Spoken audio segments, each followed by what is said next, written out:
to another episode from HBCU Drumline Talk. I'm Elijah, joined with my great friend and brother, Ricardo, and we are here today with a guy who is well known and has done some great work, not only for a high school line, but also a college. Today, we are joined with Vince Smith, who is an instructor for Whitehaven High School and also Coahoma Community College. Good evening, Mr. Smith, and thank you for coming on our podcast today. Good evening, fellas, and appreciate you guys having me. On. Real honored. Yeah, so just a quick, I guess tell the viewers about yourself. Okay, cool. Right. Well, my name is Vince Smith. I'm from Memphis, born and raised, Memphis, Tennessee. Uh, the Haven to be exact. I got to put that in there. Whitehaven. I attended Whitehaven High School in Memphis, Tennessee. Graduated from there in 2006. I've been playing drums a long time. Drums found me. I didn't find drums, so that's just a little snippet of what who I am. We can once we get started, we'll learn a lot more. But yeah, that's Okay. pretty much it. Okay. So when did you decide you wanted to play drums? I didn't decide. It decided for me. I don't remember anything about me saying, "Hey, I want to play drums." I never remember that. My mom told me, of course, the typical drum stuff. More normal drum story is I started out beating on the table, pots and pans, and breaking those hangers up, and so that's my exact same story. Nothing outside of the norm for some people, but yeah, I really, honestly, I like I said, my mom bought me a drum set when I was probably like 1 years old. In my Okay. family, we are a musical family, so I have a quartet instilled in me, and my uncles had a quartet group. Well, my mom bought me a real drum set at the age of 1. When she was coming back home from the military, well, the Navy and all that stuff, flying from Japan. So she got me this drum set. I don't remember what that drum set looked like, but she told me I had one, and that the group they went ahead and adopted that as their own drum set. And so I Okay. remember I have this one picture when I was little, when I stayed in these apartments with my mom and uncle, that we well, when we playing drums. It was one of the drum set with the little paper head. So I remember my mom used to tell me I used to tear that drum set up and be in the room playing, and I used to just start hollering. She going to see what's wrong. The whole little drum set fell over. So the actual me saying, I still can't say pinpoint a time where I say, yeah, I want to play drum. It's just something that I've always done and just grown and and moved on and progressed through it as I just began to live in life. Now, as far as marching band, I can tell you when that love started. My eldest cousin, he's the oldest of my family, but he was in a band when he was in high school, and Mhm. he sparked my interest in marching drums. I didn't know anything about marching drums, none of that stuff, but he attended the school that's had a great history back in the early 90s, late 80s, by the name of Westwood High School, and he was the Okay. section leader at Westwood. So uh, I remember the first time, he picked me up from daycare. I was probably like 5, 6 years old, and he took me to practice with him, not knowing I was going. I just knew he was picking me up, and I was going with him, and so we was in the band room, and they were playing drums, and I was just looking at those guys, and from that day on, well, not five, probably about 7 or 8. So from that day on, I was always like, Kurt, can I go with you? Can I go to practice with you? And I think he only took me to maybe 3 total practices. And so growing Wow. up, I only knew Westwood. That's the only band I ever seen. That's the only band I knew. I didn't know anything about nobody else. And so that's what sparked my interest in marching band, and the rest is history. Okay. Cool. Cool. Okay, that's cool. Like you said, your mom pretty much introduced you playing drum set and everything, and then it seemed like your relatives, like his older cousin, that came in and really started introducing you to the marching band aspect Right. on a bigger level at this point. Just real curious, Vince, if you don't mind me asking, which HBCU? Tell us about the HBCU you attended, and which drums did you play? Okay. Well, I attended Tennessee State University. I was in the band there for a year, playing bass drum. I played bass drum all through my playing years. I started. I wanted to, when I first got to middle school. I wanted to be a snare drummer. In 6th grade, Found out that wasn't my thing. I made the switch to bass drum, but I've always kept the hands going and so and progressing. Want to send a shout out to my first band director, Teddy Hall. Yeah. He actually did a lot of. He actually instilled a lot of values as far as drums at an early age. In sixth grade, I had no formal training, no lessons, none of that stuff. I had zero. He was the first any type of instructor that I've ever had. And he Okay. puts a lot of instilled a lot of values and understandings and practices in my head very young. I only had him for a year, and then he transitioned into a different path. As far as like his education and all that stuff. So, but yeah, that's where I got my marching in my hands and stuff from. But yeah, Tennessee State University, marched on bass drum. It's good, man. Big shout outs to Professor Hall here for taking you up under the wing and showing you the ropes and everything. Yes. Yeah. It's Yeah. good. So now we're gonna jump to the great Whitehaven High School. Okay. So for incoming Whitehaven freshmen, I guess discuss the audition process or the material you might use for the audition process.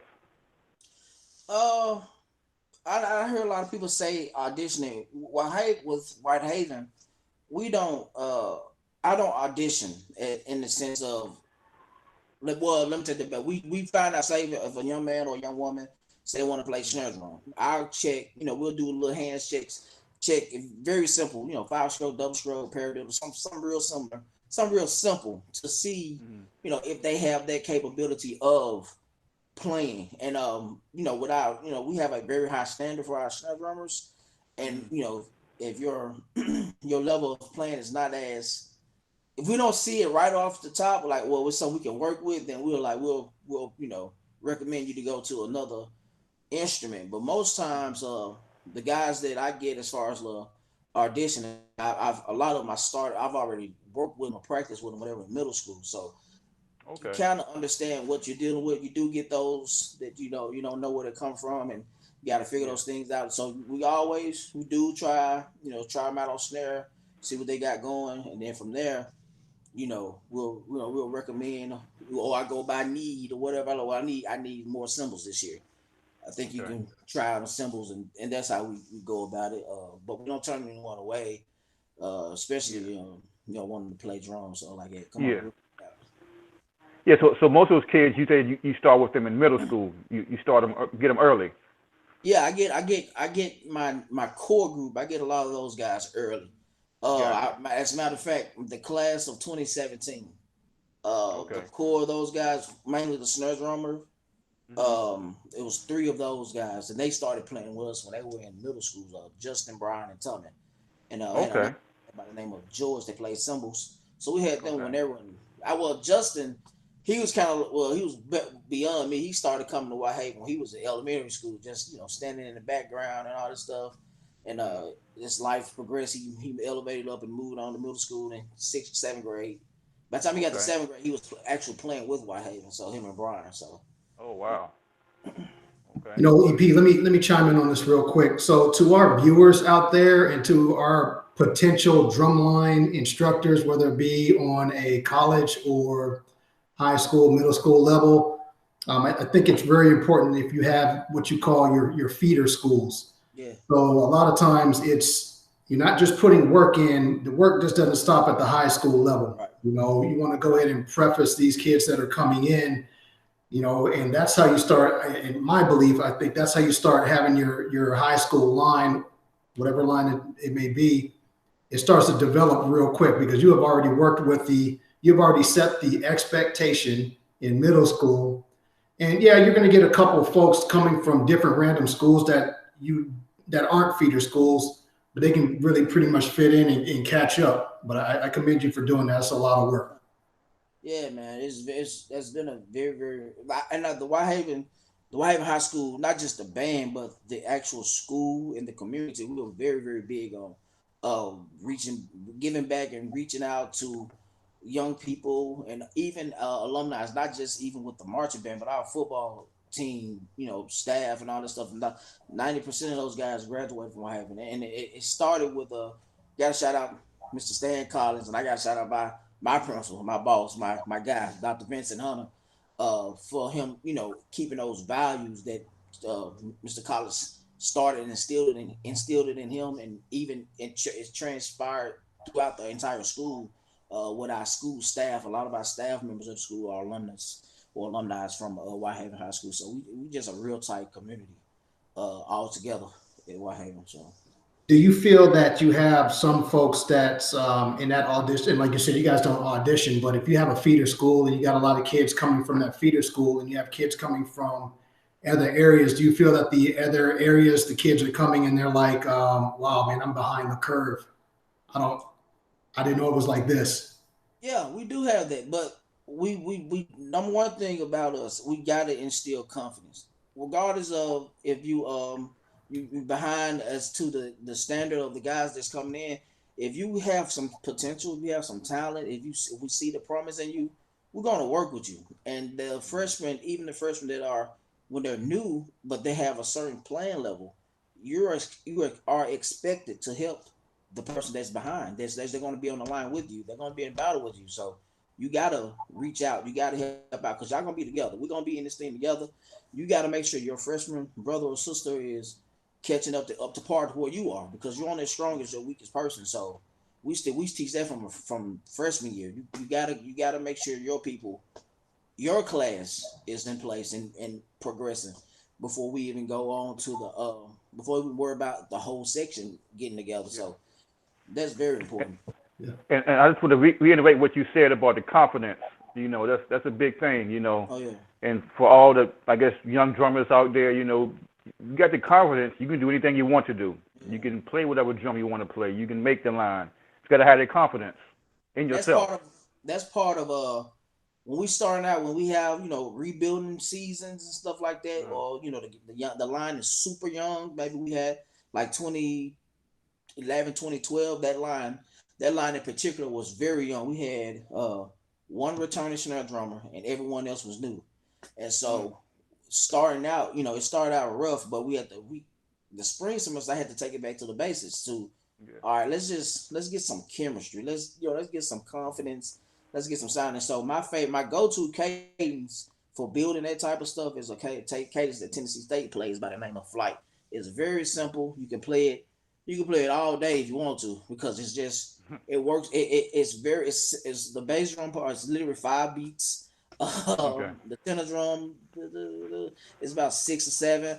So it's just working on repetition, and you work on style, form, and they hearing themselves playing it, and they feel like, oh, okay, we sound pretty good, and it gets better and better. We work on moves, work on looks. So it's just a lot of little small things. It's just that one little cadence that we have to do, not necessarily a warm up, because warm ups are cool, they're dope, they're very, very important. But once we get into like trying to build up cadences and all that stuff, as a matter of fact, one of my guys that play for us, we have a group chat, and his name in the chat is, we need to play Flight. Now we want to play Flight because that's how much we play. Yeah, man. Yeah. So building confidence, just finding your niche to build the confidence within your people, to make them feel like, okay, yeah, I'm playing with Whitehaven, or we have some stuff here. I'm playing with, just small little things that'll help you build that chemistry and that excitement too. Yeah. Okay. Yeah, I think that every drum line, whether it's on high school or college, it seems like every 7 years or 5, 6, 7 years, it's up and down, and you get to that pivotal point where you have now got just an unstoppable line. Yeah. And that next year, we lost a couple of key folks graduated, whatever it may be. Now you got to rebuild again and work and get it back up. But I think that's good, because like I said, every couple of years, every line, no matter what it is, you're going to get to that pivotal point, and then it's going to back off, and you're going to build it back up at this point. And I think at the beginning of this, our viewers didn't see this, but I commented you on the great job that you've done, with Whitehaven. And I know you got a staff, and not just the Drumline, but the school, like you said, itself is great. Good job with the students and everything. In your opinion, in speaking about Whitehaven's Drumline, what makes them special? Our mentality, man. The Whitehaven mentality is almost like, how to say, the U had a way of life or a mindset. We have that. We have a special mindset, a special mentality at Whitehaven that don't be the group. This is my speech every year. Don't be the class that let this fall.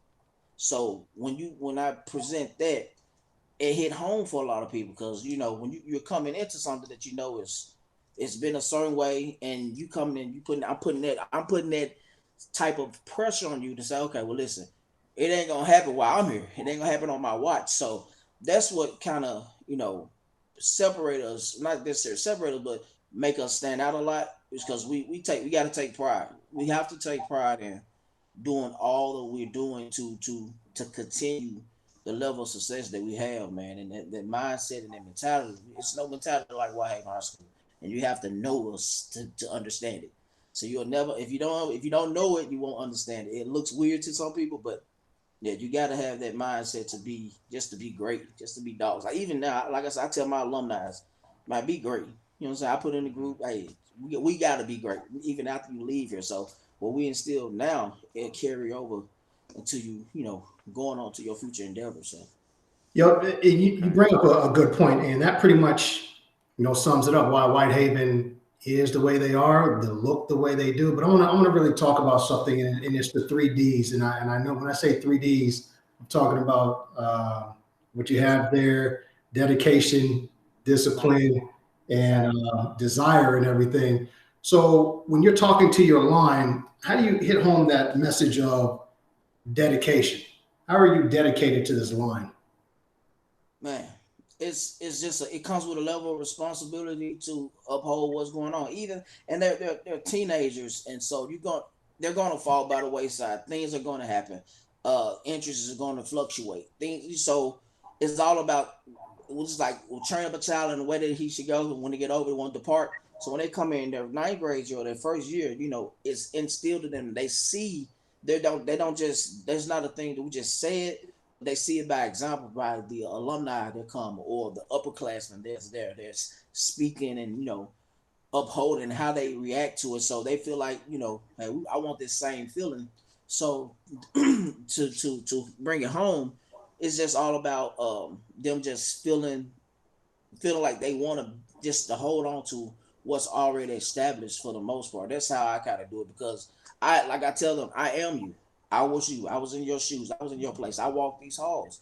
I parked in this parking lot. I ran this parking lot. I worked down it. Everything you're doing, I did. So if I'm still here doing it, I need you to give me the same thing. And that's kind of how I try to bring it home because I try to relate to them in that sense. Like, hey, listen, we the same. So it can be done. And you bring that up, and it seems like it just ties. The first thing is that dedication ties into the desire. Do you actually want to be in a part of what we're trying to do going forward?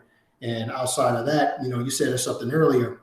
If you're the head at that point in time, the discipline is there. Nothing's going to happen that's going to get by you. You have already done what they're going to do and what they're about to do. So I think that's really great. And you've established that line, and that pretty much sums it up why it's so special. And some folks really take a look at how they're working with their high school lines and not just a numbers type program. Hey, look, what does this really mean to the kids? What can we do to get these kids going forward to go into bigger and better things? So good job. And it is like I said, it all hits home for a lot of us, a lot of the staff, man. Like I say, Dr. Hunter, that's how he is about the school in general. So like if you take it past beyond the band, our principal is this way about the school because our principal actually graduated from Whitehaven. So he's just like as I am, he's a Whitehaven guy all in all. So his heart, his desire, his passion and love for the school to be successful, it trickled down to the students and over time. But once we come back, it's the same. Even Mr. Newsom and Mr. Jefferson, that Mr. Newsom was there, I think he was probably the longest tenured band director we had there. He graduated from Whitehaven. Mr. Jefferson, who's now the band director at Coahoma, he graduated from Whitehaven. He was the band director at Whitehaven, man. And so it just takes us to another level, man. It just takes us to another level of being, making sure that our home is taken care of. Well, it is. Okay. That's a Yeah. that's a fortress. Yeah, it is. Our head football coach, I want to say 95% of our football staff graduated from Whitehaven. So it's home. That's why when I say Whitehaven is home, you go home, man. That's true. That's what's up. Good stuff, man. Thank you. So so you know, I judged a lot of competitions before COVID. I've seen lines from New York, Virginia, North Carolina, Georgia, Atlanta, and I guess it's something different about the Memphis schools, such as the Whitehaven, the Fairleigh, the Central. I guess talk to us about the intensity in that area, or Whitehaven, because watching the videos on YouTube, Percussion Connections, like you guys always bring that intensity when you're playing. So I guess talk to us about the intensity. Man, our intensity. It starts from the top. I'm a very intense person, and my guys know that. So if they know our practices are intense. When we doing, especially like our shows, battle drum shows, because some things that we do, it was outside of the norm for what our city was known for.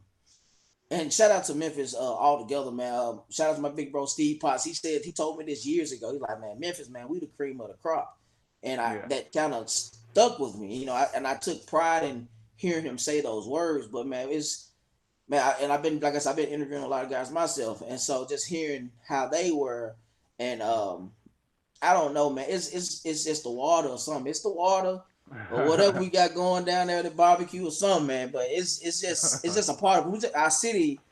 Historically, it's a rough city, So even dating back to civil rights and all that stuff. So man, it's just a part of our culture, just to go hard at whatever we do. Even if you listen to the rap music, our rap music is rough, our rap artists and stuff. So it's just we just grind it out. Our city, Bluff City, the Grizzlies, we had the grit and grind. So it's just the culture of the city, just to go for it and just grind it out however we got to do to get it done. And so our intensity is just a product of me learning, me listening, me watching, and me putting that into them to make them like, hey, listen, when we play, we want you to feel us.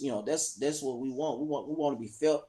We definitely want to be heard, but we want you to feel us like, what I'm saying? So that's kind of where our intensity come from, man. Just being great, just dominating what we're doing. This is just all about domination. Gotcha. Okay. Yeah, you guys have had some mega things going on there, some epic showdowns, battles, and to our viewers, I just want to recap this. There's a distinct difference between showcase and just straight drumline battle going back and forth with each other. And like EP said, man, he's seen a lot of drum lines, and it's just tough. Like I said, man, you guys are something else. It's hard to beat Memphis, just schools in Memphis. It's gonna be hard to beat that stack up group, whatever group you're playing against. Oh yeah, man. Hey, and I guess like we were speaking the other day, like iron sharpens iron. We want. It's nothing personal, but we want to. It's just like any comeback sport. Like you don't have anything against the person, but you want to dominate them. So and that's the mindset we have. Like it's nothing personal when we're playing. It's just business, but we want to come out on top, and that's what it's all about. It's part of our war creed and our price for success. Man, we will win because we never lose. We were soldiers, so it's a battle. Whenever we're stepping out somewhere, we have war mentality, and we have to go for the juggler. It's just that simple, man. And I carry that over to working with the college and all that stuff. Like you got to be great because nobody's gonna because we have been so consistent. Nobody's gonna take it. They're coming to destroy us. They want to get their names out. They want to make themselves have a reputation. So in order for us to make sure that they know, like we can't come in easing up on them. So we gotta go get them. Like we gotta get you before you get us, in a sense. So I'm glad you bring that up, but I'm gonna talk about this for a moment. Okay, so let's say you have just a random high school they're coming to a competition and they're coming from, let's say, Connecticut. I'm just picking a state, or they're coming from somewhere Idaho or something like that. Yeah. And they come through and say, hey, yeah, man, we want to play against Whitehaven or someone else, what advice, and they don't know they're talking to you, what advice would you give to them? If they want to come out this, what advice would I give them?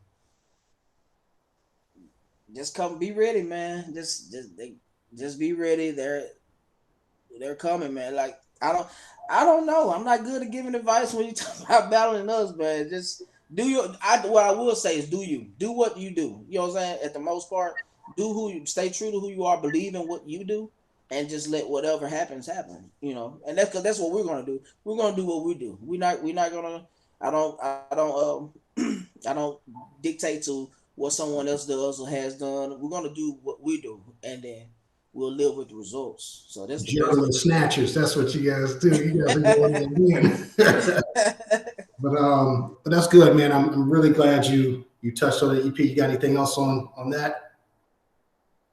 Okay, so we've talked about how you've got introduced to drums. Your family had major influences. We talked about the great work that you did with Whitehaven. We really touched on that whole Memphis, the whole Memphis mindset. It's just be strong, be dedicated to what you're actually doing and everything. I have listened to your Whitehaven drum lines, and I've listened to Coahoma as well, Vince, and I have to say good job. And I think that just playing how your lines play and how they sound, I'm really interested to know about your tuning methods. So for example, your tuning methods for your how do you like your individual sections to be tuned on the Whitehaven level and then on Coahoma section? As that go back to my last statement, be true to, just do what you do. It's the exact same thing, even when it comes to tuning. I have a distinct sound, not even just necessarily distinct, but I have a sound preference that I have, and I'm committed to. I actually, a tuning method came the tuning to the notes. I learned that from Prof Johnny Lang. E, F, and G for my basses. So I try to keep my basses right there. Snare, I know he want a high C or C above middle C. And so I kind of try to stay right up in that mode, but also keep a little girth, if I want to say, a little like a mid-high type of feel, because my method is drum set. How I play drum set, how I interpret the drum set, maybe like R&B drum set for the most part. That's kind of the direction that I like to stay within as far as tuning. My tenor drums, I try to keep those right up there, right at a G. Right at a G, upper G, not too high, but not too low. My quints, I kind of tune those to the size of the drum, really. 8, 10, 12, 13. I tune them exactly to the drum size because, like Prof Lane used to say, still say, the drum is only going to sound like what the drum is. And so that's kind of how we tune, just make sure we tune it to what the actual shell is. So that's kind of where we go with that. Okay, I want to stick on this topic a little bit longer. EP, did you want to chime in? Because I have a couple. No, go ahead. Go ahead. There's a couple of things, man, and you are one of the few people, Vince, that your lines, they sound really good indoors, right? You have gotten a sound to where the sound is distinct inside. So I noticed a couple of things, and I'm just going to talk on this here. About 2 years ago, you had a good battle with Lane. Okay, this was 2 years ago. You guys were in the gym, and I noticed that, and this is for our viewers. You can check out the battle on YouTube as well. I noticed that you used that clear black dot on your bass drums. All right, and you were pretty much getting a good thump, a good definitive sound with those bass drums. Fast forward, the very next year, you chose to use fiber skin heads, and the sound got even better. Yeah. And I think that's what you're sticking to is the fiber skin heads. Is there a reason that you did switch for our potential instructors out there who would like to know? Hey, look, I'm trying to get a good bass drum sound. What do you do? Okay, so that's a very, very simple answer. I'm a fiber skin guy. I love fiber skins. It's a certain model that we use. So that's what I'm always go with. I just love that sound. But that particular battle with Lane, that was actually my first semester with Coahoma. That's when we just started. We had black dot bass drum heads on because the shipment of fiber skin heads didn't make it. And so that's why so that's why actually after that event, the very next performance we had, we were on fiber skins because they came right afterwards. But with the bass, the fibers, I mean, I'm sorry, the black dot bass drum heads are a very loud head naturally. That's a very loud head. If people may not know that, but for me, the tuning method on that, I had to waver, I had to change it up a little bit because that has will give you a lot more of what we call slap, and so I still wanted some girth, some bottom in there. So it wasn't low, but it was on a little bit lower than what we would tune the fiber skin head. Just because of how that head is designed, how it's made, and I have had a history with fiber skins. I'm not fiber skin, black dot heads before. Now when I was in high school, Hmm. we used black dots quite a few times. So I kind of still remember, kind of what we did when I was in high school tuning.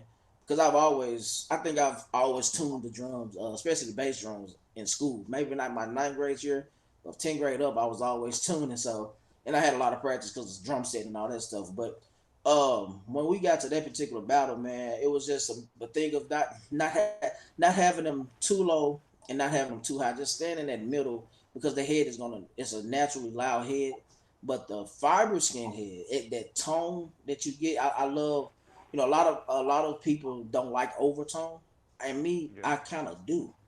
It was kind of weird because the head resonating and all that stuff. So, Hmm. fiber skin for me is just the perfect marching bass drum head. Well, I have another head that I really like. It's the Power Max that Remo has. I love that head too. Um, it's a it's softer on the hands, that particular head, but it like if we needed to, like, hey, well, we need to change heads, we can't use fiber skin, we'll definitely use the Power Max head. So that's another great bass drum head. But yeah, that's why we switched like that. Yeah, I just wanted to give you a compliment. And for all of our viewers out there and our potential percussion instructors who have these questions, there again, you can look at to see what type of sound you want to get, whether it's black dot for a specific sound or if you want these fiber skins. And there are different fiber skin heads. Am Hmm. I correct with Yeah, that? yeah. I think Okay. I want to say about maybe at one point I think it was like five. I might be wrong, but we just focus on this one specific head. I can't tell you what it is, but yeah, I love that head. And EP can kind of chime in on this. When we marched and everything, for what we were doing and how we were playing, the fiber skin heads didn't work for what we were doing. Right, right, right, right. So that's And not to say, man, you have done your thing. I mean, like I said, you went from that black dot, which sounded good. mhm, It sounded really good that first battle. right. The year later, well, like you said, you got the heads probably a week later, but a year later, the same battle, there was a distinct difference. It sounded even better. So congratulations to you, and you guys have still sound Another good. another good thing about those heads, the black dots, what helped them sound as well as they did was they were used. They hadn't those weren't fresh heads. They've been on there a while, and so uh, Remo has a great durability with those bass drum heads. So as time progressed, that sound kind of the head kind of matured, and mhm. it wasn't too much. It wasn't too difficult keeping the tone because those guys, they didn't, when trying to bash the heads the whole summer. We just played on them, and then we changed to the black ebony that we had around here, and then we put those back on because we had more of the black dots to try to. I want to look uniform, so we had more black dots, and so we just put them back on and you know tweaked them, and they worked just for what we needed that day. So it worked out. Yeah, and so we're hearing the truth from you. So that's But good about those fiber skin heads and everything. So yeah, um, Yeah. And, oh yeah, if you play your fiber skins right, they'll last a long time too. At Whitehaven, I literally, no lie, we changed heads.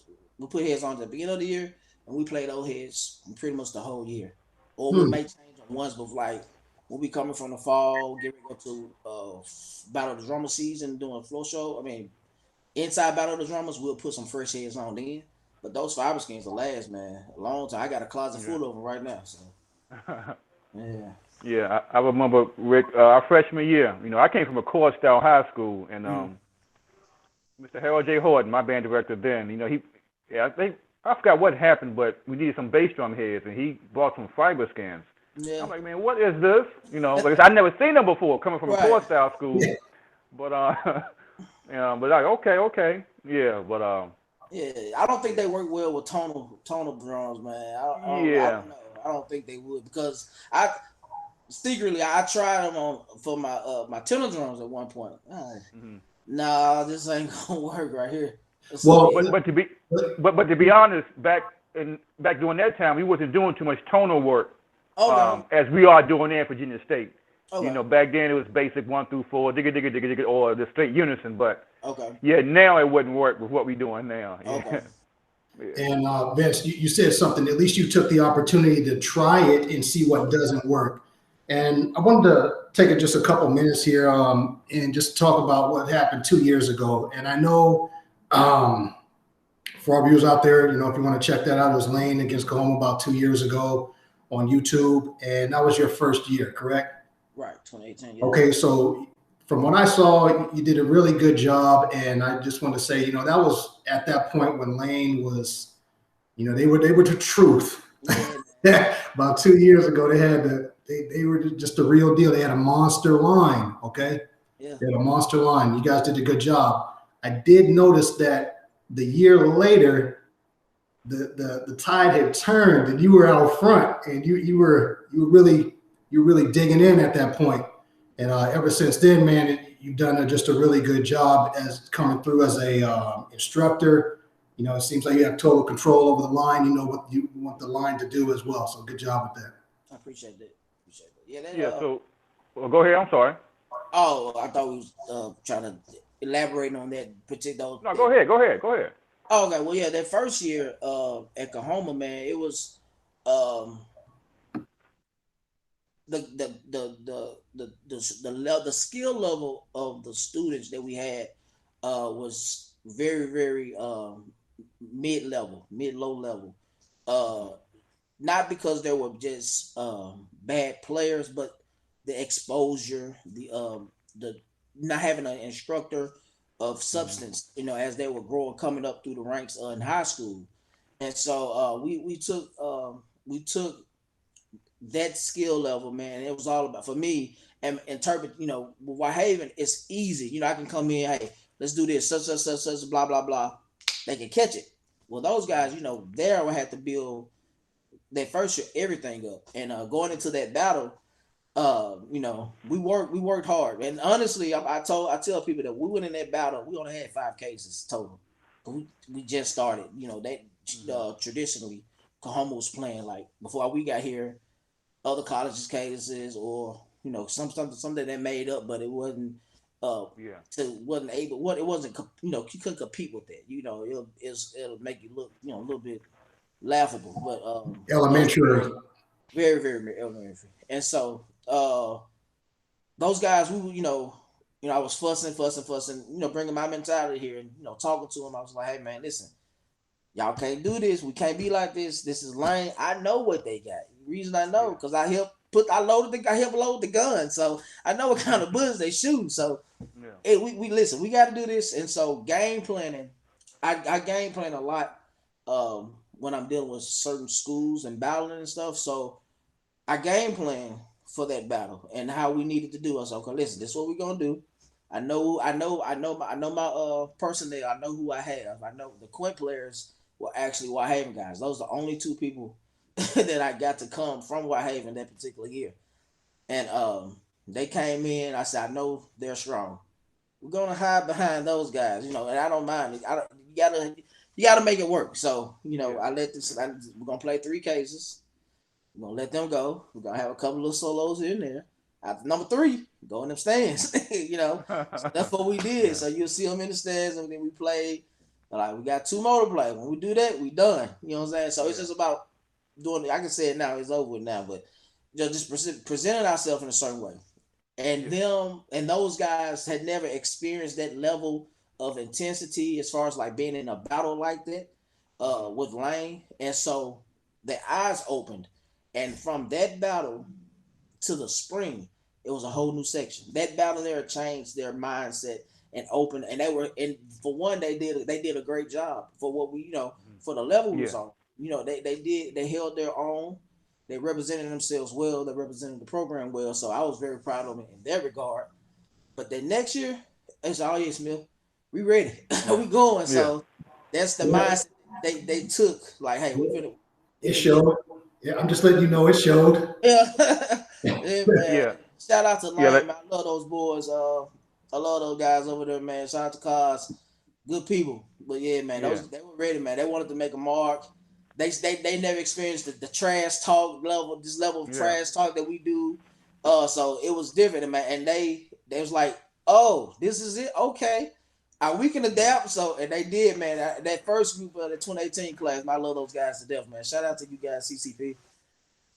Yeah. Yeah. Sometimes you got to throw them out to the wolves. Yeah, That's that's that's how you get better sometimes, or you yeah. understand. So what sets Coahoma College Drumline apart from other schools or other drum lines? What sets Cohomo's program apart? Well, number one, they got Vince Smith. We're gonna start there. They got Okay. me. So I'm gonna help, do my part to make us to be as transparent and try to elevate us to a level, man, that everyone can do. I'm very, very approachable. I'm very, very, I try to relate to them and I treat them Mhm. as adults, but I Mhm. treat them as adults that have responsibility and obligations. So, having that respect, allowing them to be who they really are, here, it'll help translate to everything else, and that make everything else easier, for the public viewing, man. And it's been a joy.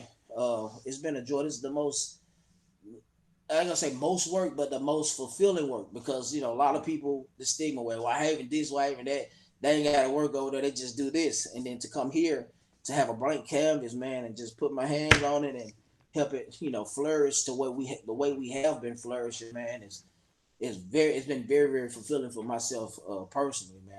I really enjoyed my time here, man. And not percussion is so universal, man. It's universal and it's so many differences, but they're so similar, man. We work hard, we practice, we Mhm. prepare.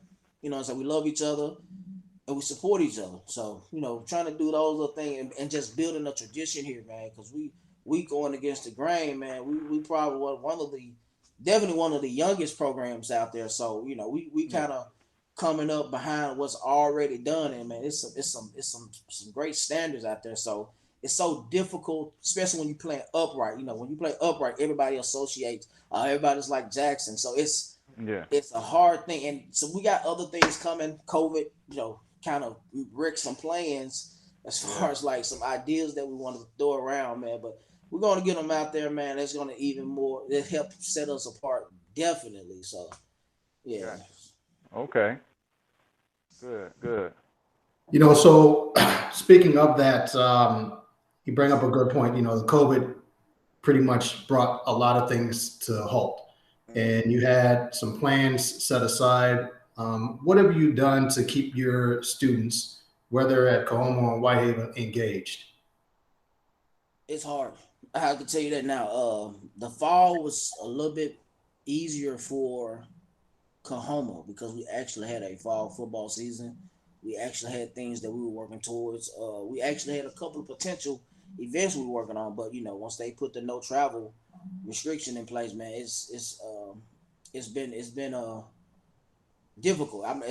And I'm pretty sure everybody's dealing with it on the same level. It's just about just trying to stay engaged with them. That's as best as I can. This spring is even more difficult with the weather we had, and even with COVID still going on, man. it's been a very, very trying time, man. And for the most part, you know, even the full band in Whitehaven, you know, just throwing messages in the group, just talking to them. I asked, you know, asked them to send me something. Send me what you practicing. Send me what you working on. What you know, just talking to them as much as I can. That one young man, Jonathan Raven Jr. Man, he sending me videos all the time. He actually sent me 3 today of his progress from last year to this year has been mind blowing. He came from Atlanta. He's from Atlanta. He came to Whitehaven, and so I'm just He's looking at. hungry. I'm saying, dude, you ready, man? Because he didn't play it. He may have played like a couple of songs last year. So, but that's one of the things we keep. You know, we're not gonna throw anybody away, but we're gonna make sure you know we gradually pull you along. So he's definitely one of my most recent proud products that we gotten. But just trying to just you know talk to him, send him a message, you know, joke with him. You know, Yeah. I do that all the time. I'm a jokester at heart, so it's not hard for me to do that. Yeah. FaceTime call, whatever I can do to just talk to them. The college guys, you know, they're grown, so you know they don't want too much checking up on, but you know they just do what they do for the most part. But I also you know I send them put messages in the group, you know, let them know stay warm or love you guys, you know, just a little something Yeah. small, and then just do Okay. my part. Just know that they know that I'm always here, you know. Okay. Right. So you've done a good job with the supporting aspect of it, and you brought something up where you said, the high school kids are one thing. You know, the college kids, you have probably certain expectations for them as well. Do you have certain standards? Let's say, like in your drumline practice, you hold these kids to a higher standard. What type of standards do you hold them to?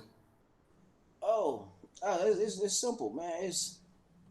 I, well, I'm gonna say this. My first year, when I first got to Coahoma, I know they got tired of me. You know, like, listen, my high school kids, they'll come and they'll do this. They got tired of that. I know they did, but you know, I had, you know, because I had such high standards for them, they had to adopt like he really not playing with us. It's like it's fun to actually this year. They were like, man, Smith, you got soft on us, man. You got soft on us. Yeah, this and that. But they understand now. But the standards are very simple, man. Just be here, be on time, be accountable. That's all we need, and make sure you know do your schoolwork. Of course, that's number one. But It's a just big you know, word there, accountability. yeah, just be accountable. Just own your own.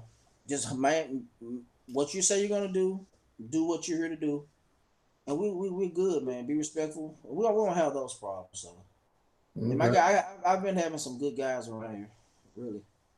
Okay, And good. young ladies, I'm sorry, not girls, young ladies. So, So, Vince, I know, especially with Coahoma, you guys had some plans, right? You guys were, the train was moving, you guys were yeah, going full ahead at this point in time. We all know about the unfortunate events with COVID and everything, but I was just curious, man, with Coahoma, what is the one school that you wanted them to go up against? it ain't one. I don't have one school, man. It's a number of them. I want Talladega. I want Alcorn. I want Valley again. They call us the first year, but I want Valley. I want all of them. Yeah, that's it. That's Yeah. those ones I want. Talladega, Jackson State, Mississippi Valley, Alcorn. Shout out to Brian Stern. That's my guy, man. Shout out to Jackson State. I got a lot of guys that Mars there was leaders there too, man. But definitely want to get a hold to those guys, man. Just for the experience, man. Those are some top tier programs, man. We just want to show that hey, we might be You got a 2 year list. college, but we can represent ourselves very well. You got a list going on. Oh Hit yeah, list. yeah, I have a list. I have a list now. Now, if they willing to engage with us, then we're definitely gonna go for it. So, Okay. yeah, man. But yeah, shout out to those programs though. Most definitely respect for everyone.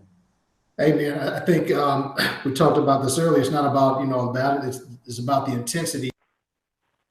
It's about the intensity of being competitive at this Yeah, point in time.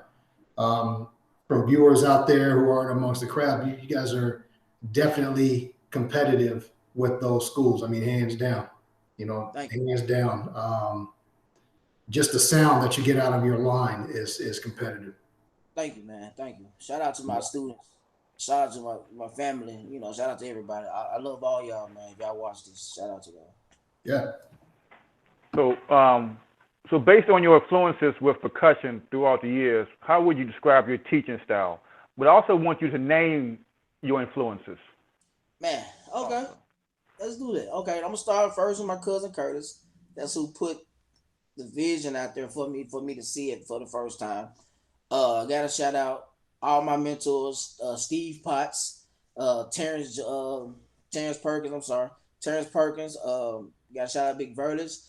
We call him Lil Don. He went to high school fairly in Jackson State. Shout out to him. Willie Armstead. He's a percussion instructor at Central. He was working with us when I was in high school, so shout out to him. Shout out to Cause.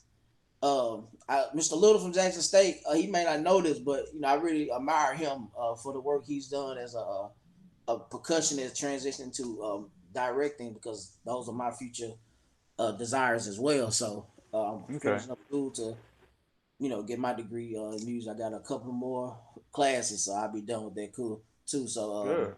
Okay. my partner's Chris Pat. Man, there's a lot of them, man. I could name all day. We got who else in the city, man? In the city, in the Memphis. Oh, Terrence Norris, man. That was my first. Well, no, he was my second section leader in high school. On bass drum, we called him Tall Trees, and he mean a lot to me. Alexandro Nichols from Tennessee State University. That's a bad guy. Very, very bad percussion guy. Prof. Johnny Lane, cannot leave him off at all. That is the man. Prof. Teddy Hall, can't leave him off at all.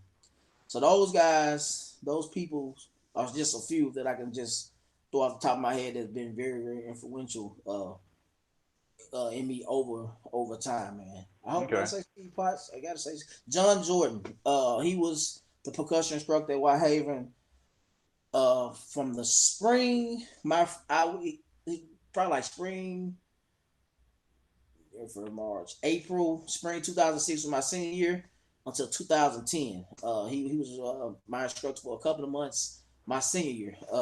And I watched him over the years, and learning from him, and so just seeing how he handled things, and then putting my twist on it. Courtney Starks, can't forget him. Jeff Thomas, I'm sorry, I almost forgot Jeff Thomas. Man, there's a lot of guys, man, that play a big part in me, because I'm very observant, and I watch a lot of people and listen to a lot of people. Good God, it's a gnat in here that just flew my. I'm sorry, but I watch a lot of people, man. I'm like a sponge, man. I might not say I talk a lot, but certain time I be quiet and I absorb what they're doing. Even when my short time with Lane, just watching how Jeff worked that section, how Cos worked that section, and just how they handle those adults. Me hanging with those guys at Lane for that year and a half helped me to be prepared for who I am now. Even I actually Cos is a very for Cos, he's always been upfront with me and supportive of me. From the time I met, he's from Detroit, but from the time I met him, we actually communicating, got close and tight, man. He's always been a very, very supportive and person. Chris Jefferson, let me put him in there. That's my guy. He's not a percussion guy, but I owe him a lot.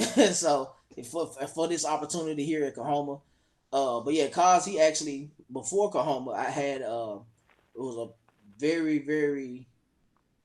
We had a conversation with Alabama. I had a conversation with Alabama A&M about coming on to work with them. Things fell through. It wasn't the band fault. It was something with the hired beings had something going on. I'm not sure what happened, but yeah, I had that. Okay. That it was very, very short, but I had a little time. I was looking to transition to Alabama A&M for a short stint. So, but yeah, shout out to Okay. everybody. I appreciate everybody that's been a part of my life, man. It's no one person I can name because there's so many people that have sown into me with everything that I've done, support me, even going against me, pushing back against me, or so I Yeah. appreciate everyone.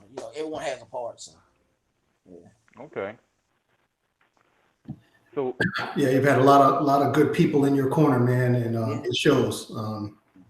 The work that you've done, how articulate you are about what you do, how passionate are you about how you do things as well with your lines and your students as well. Do you have a particular teaching style that you go by? I guess the swag style. I guess that's kind of what my style is. Not necessarily, it's not a style, but it's a conference. But that's kind of what we are. That's kind of where I am. That's what I enjoy most. Uh, that's just my preference of that style of playing. Now listen, like even today, um I was watching videos of NCAD and I was watching T.W. Andrews High School and Dudley. They had a little thing going on. I was, because I try to, not just be stuck on one thing. I kind of try to expand, and learn and understand and listen to how the tonal lines work and what they got going, because that's nothing that I've never, been a part of. So I don't understand it. I didn't understand. Well, I don't understand it as people that's actually into the tonal type of playing. So I watch and I try to study just to get some understanding, so I won't be, stupid to whatever to what's going on. So I enjoy watching those lines. I really like the Blue Devils. I watched them a lot Okay. coming up as I was trying to grow.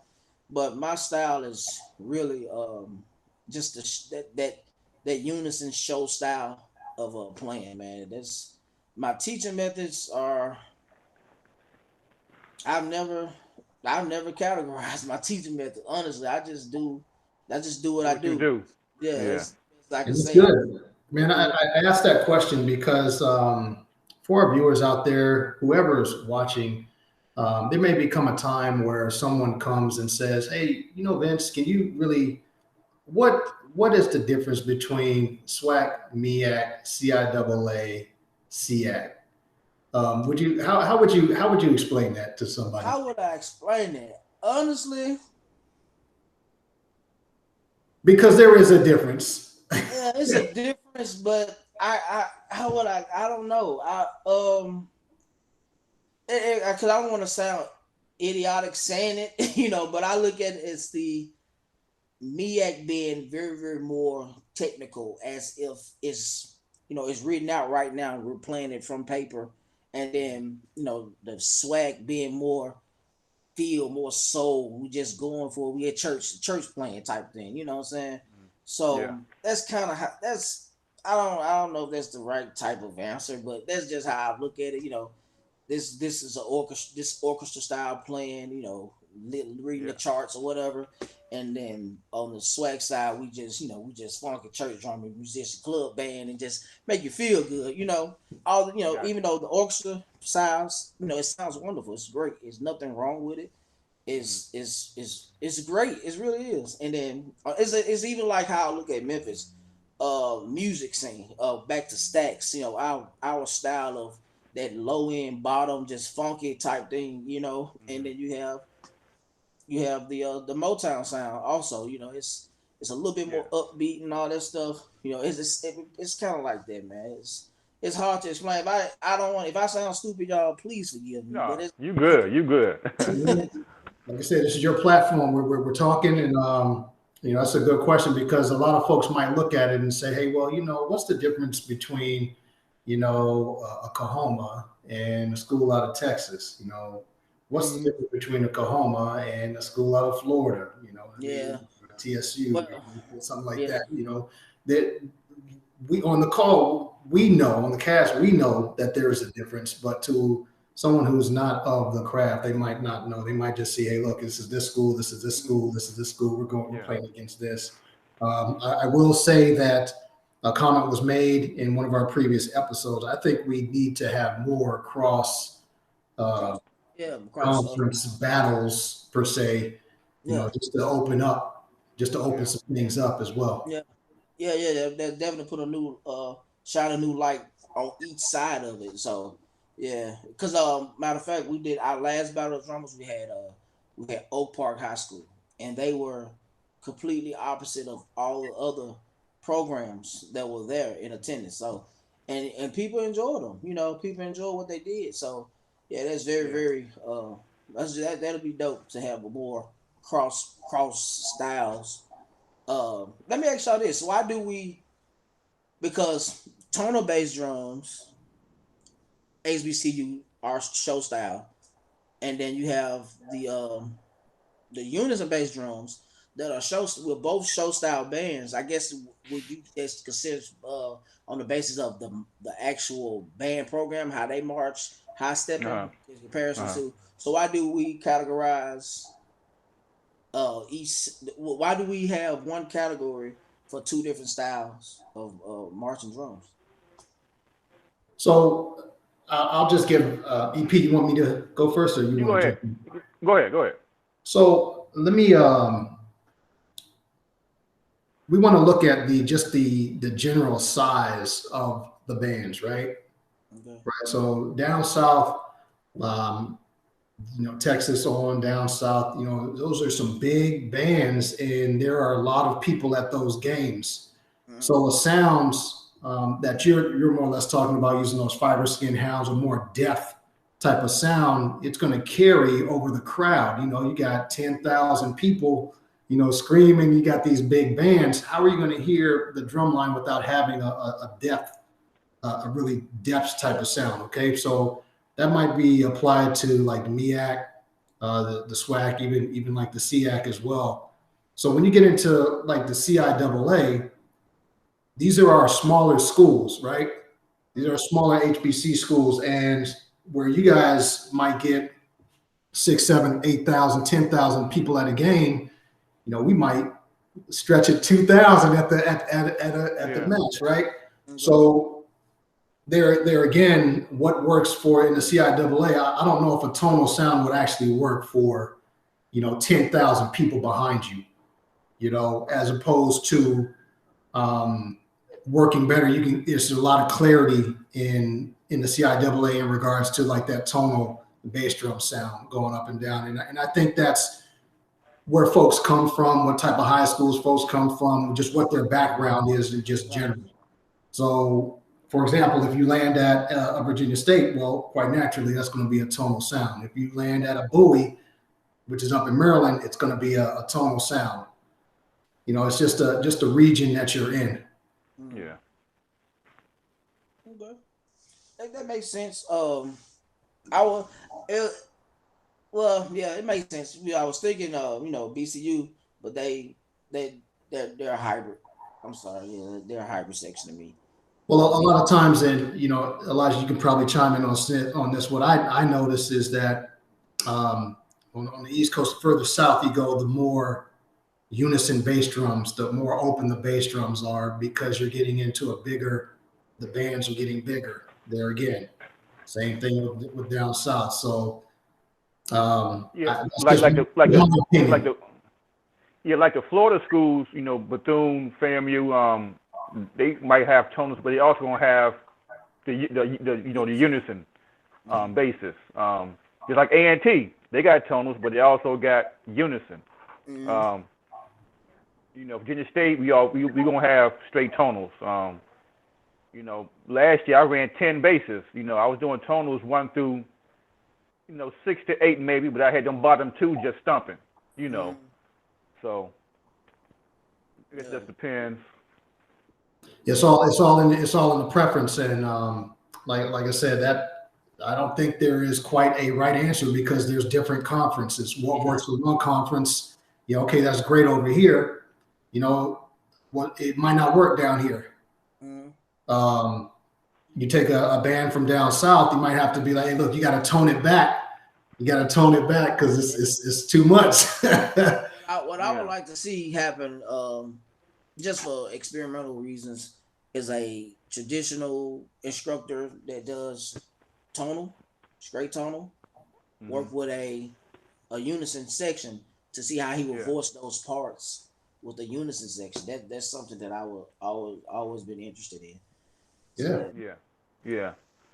And see, and that's why I'm trying to, because I write, I do a lot of writing. I'm trying to, write for both styles, not just my hybrid section, which what I classify VSU as, a hybrid section, but I'm trying to write more for the, I guess, the SWAC, style, which is not a style, but that We gotta that figure. conference. We gotta figure that out, man. We gotta figure. Yeah. We gotta find the right name for that category. Right Man. name. Yeah. Yeah. Well, okay. I would say traditional HBCU style.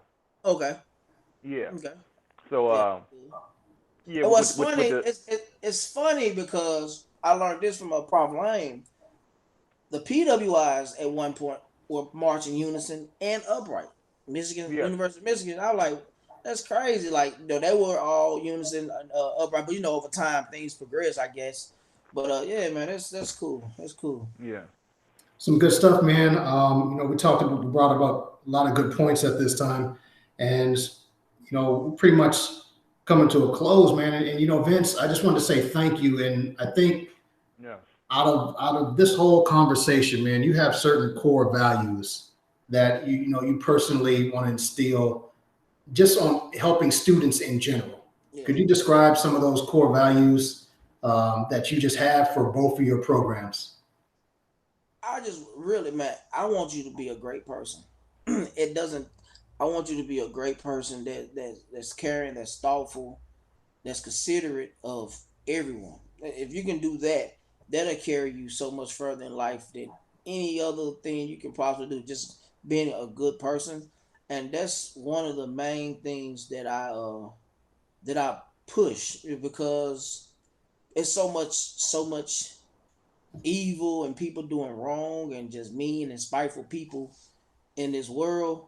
We need more great people, especially young black men, young black women, man, because the stigma that this generation has and the outpouring of influences, negative influence that they have at their disposal, is really important for me to try to be that bridge between this new young generation and those older generation that treat people right. Yes, ma'am. No, ma'am. Yes, sir. No, sirs. And just using this drum thing as the platform or avenue to bridge that together to make so they can think on a level of being successful. That's what I went back out, man. We got to be great. That's why I always tell my guys, just be great in life. Do what you're supposed to do. Do right, man. And that's my biggest thing. If you're doing those things, man, I promise you, man, you're gonna be. Life is gonna be so much easier than it has to be if you out here just doing everything wrong Yeah. and then expecting great things to happen. So just live right, and that's kind of how. I don't want to sound forced my way, but I a lot of stuff growing up I didn't do because I always felt I had someone looking up to me, or Yeah. I didn't want to put myself in positions because I have my younger cousins. They look up to me. Well, I don't want them to say, "Well, your cousin was this, your cousin was that," or you know what I'm saying? Because I don't want that for them. I don't want them to have to deal with the stigma of me being a certain way. And so I've always approached or tried to be that example that they can look at. Like, man, we can have fun, we can be cool, you can do whatever. Just do right, just live right, handle your business, do what you're supposed to do, and man, you're gonna be, you're gonna be great. And just take those practices and apply them to whatever you're doing in life. Working, being a father, mother, son. Just it's gonna work out. So just being a great person, being respectful, Okay. that just handles everything for me. That's what's up. Well, man, some good points, man. So, man, we're going to pretty much close it out. But, before we do, we're going Okay. to get into the bonus questions here. All right. So a couple bonus questions for you. And pretty much touched on this earlier, man. If you had an opportunity, Vince, let's say a month, let's say 30 days, right? And you had a free ticket and said, hey, look, we're going to give you this free ticket. What HBCU drumline do you want to get your hands on outside of your conference? Outside of my conference? Yeah. NCAT. North Carolina A&T? I got it. Yeah. And you want to get your hands on them just for a month, right? For 1 month, yeah. That's all I need for 1 month. Because, man, those guys are dope, man. That's a dope section, man. And, yeah, man, I'm sorry. Prairie View was another one, but they're in the conference, so to speak. Yeah. Yeah, but, Well, okay, check it out. Okay, I'll modify that. Just what drum lines? If you had 30 days to get your hand on 1 month to get your hand on one drum line and another month to get your hand on another drum, what would it be? NCAT would be one. Jack State and Prairie View. I like them three. I'm sorry, I did three. I did an extra one just because. But yeah, I give them three. Okay. I was in Tennessee State. They good. They good. I can't do nothing for Tennessee State. They got it. You know what I'm saying? But NCAT, not that they don't have it. I really enjoy trying to put something with those guys because they smooth. Jackson State, they just need some Tennessee State influence. I like to throw shots. So basically, you think you could change the whole dynamic of an NCAT? No. I wouldn't want to change it. I wouldn't want to change it. I would like to Just the sound line, I should say. yeah. Well, I would like to add just one little small, just something, just one little something, just that I think will kind of push them up another level, man. It's just that's all. It's nothing. It's not that they're not there. It's just something I think they probably never thought about. I'll give it to them. Yeah. There it is. So we got NCAT, Prairie View, and Jackson. Yeah, man. Put your hands on those. Okay, good schools. All right. So bonus question number 2. Okay. So outside of your conference, I think I probably already know the answer, but who would you want to march for? I wish you didn't ask me this question, man. Oh man, if I had to pick a college to go march at, Yeah, outside of your conference. So I guess a MEAC or CIAA independent, one of them. Okay, cool. Okay, we'll do that. I'll go to NCAT. Woo. Okay, yeah, okay. We save you on that. I'll go to NCAT. I'll go to NCAT. So I knew you were going to say that. So besides NCAT. See? There's a school in Mississippi they're blue and silver and red, or blue, white, and red, and they got a tiger as a mascot. That's all I'm gonna say. That's all I'm gonna say. They'll have to figure it out. Gotcha.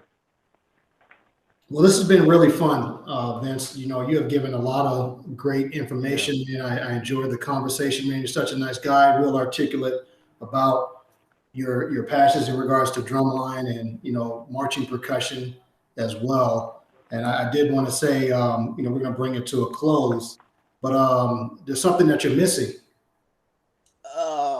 There's something that you're missing, man. Where your sticks at? Where the pad at? I keep one with me. Come on, man. I was ready to chop it out with you, man. Man, look. Hey, look, we're ready.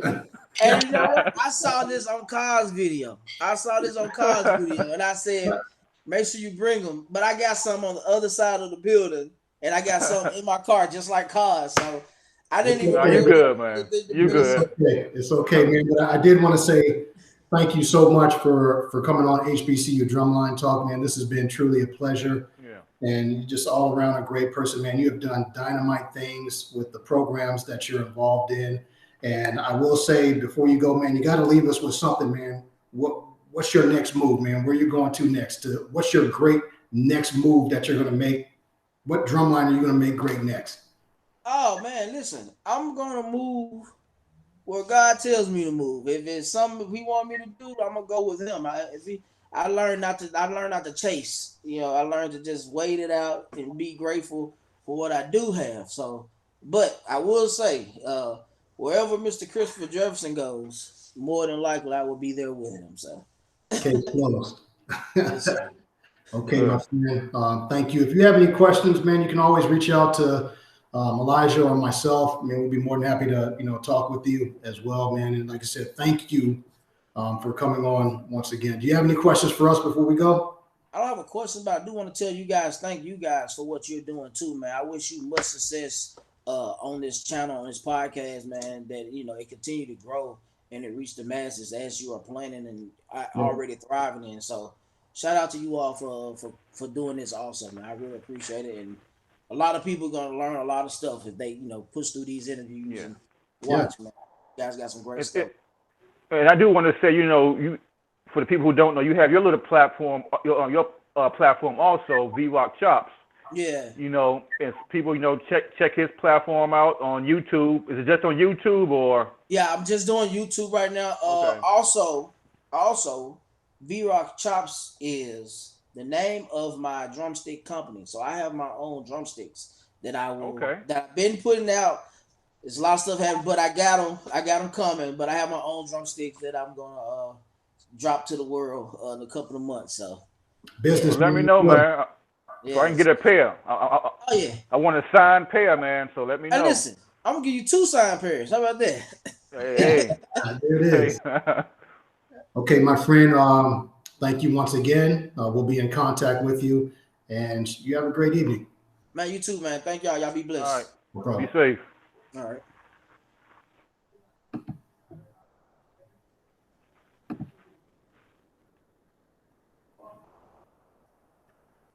Yeah, man, it's really good episode there. He really talked about some good points and everything. Brought up some good things. I just think that for anybody that's goes through that area, he's going to be a name to look out for in the future. That I can assure you. Yes. Yeah, like I said, from doing this thing with Whitehaven, and then Coahoma College. Yeah. Yeah, he's going to be a name to really look out for in the future and everything. So, okay, guys, we're going to go ahead and close it out this evening. We wanted to say thank you for tuning into HBCU Drumline Talk once again for episode 9. We look forward to talking to you again. So please join us. Please tune in on YouTube. You can follow us on YouTube. You can follow us on IG, HBCU_drum_line_talk. And you can follow us also on other outlets as well. SoundCloud, Spotify, Pandora, iHeartRadio. So please follow us on those channels. You guys, please be safe. For those out there, it is warming up. It is getting better. And you guys have a great evening. All right. Good night, y'all. Have a good night.